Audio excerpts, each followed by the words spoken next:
Subscribe and share my channel Sudarsana. నమస్కారం. శ్రీమద్ భగవద్గీత 16వ అధ్యాయము దైవాసుర సంపద్ విభాగ యోగము నుండి శ్లోకములను నేర్చుకుందాం. ఓం శ్రీకృష్ణ పరబ్రహ్మణే నమః. శ్రీ గురుభ్యో నమః.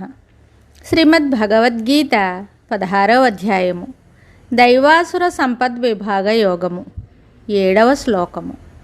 శ్రీ భగవాన్ ఉవాచ ప్రవృత్తిం చ నివృత్తిం చ జనాన విదురాసురాః న శౌచం నాపి చాచారో న సత్యం తేషు విద్యతే.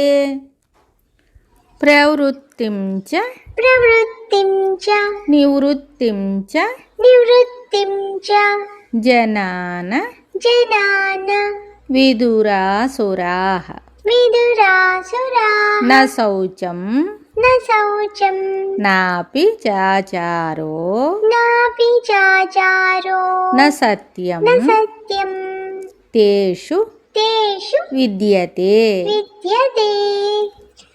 ప్రవృత్తిం చ నివృత్తిం చ జనాన విదురాసురాః న శౌచం నాపి చాచారో న సత్యం తేషు విద్యతే.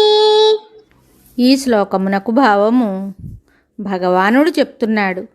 అసుర స్వభావము కల జనులు ధర్మ ప్రవృత్తిని గాని అధర్మ నివృత్తిని గాని ఎరుగరు. వారి యందు శుచిత్వము గాని ఆచారము సత్కర్మానుష్ఠానము గాని సత్యము గాని ఉండదు. అసుర స్వభావయుతులు ధర్మకార్యములను చేయుట కానీ అధర్మ కార్యముల నుండి మరలుట కానీ ఎరుగరు. ఒకరు చెప్పినను వినరు.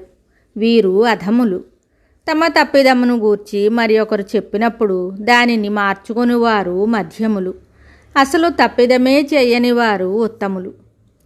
ఈ శ్లోకమున అధములను గూర్చియే చెప్పబడినది. మరియు ప్రవృత్తి నివృత్తి అని ఇక్కడ రెండు తెలుపబడినవి. ఇచ్చట ప్రవృత్తి అనగా చేయదగినది అనియు నివృత్తి అనగా విడిచిపెట్టదగినది అనియు అర్థము.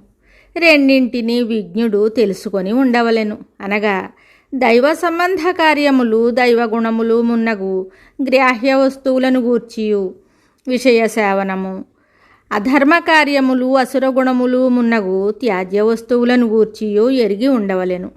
అసుర స్వభావయుతులు వాని నెరుగరని ఇక్కడ చెప్పబడినది. శుభం. శ్రీమద్ భగవద్గీత తరువాయి భాగంలో మళ్ళీ కలుద్దాం. నమస్కారం. Subscribe and share my channel Sudarsana.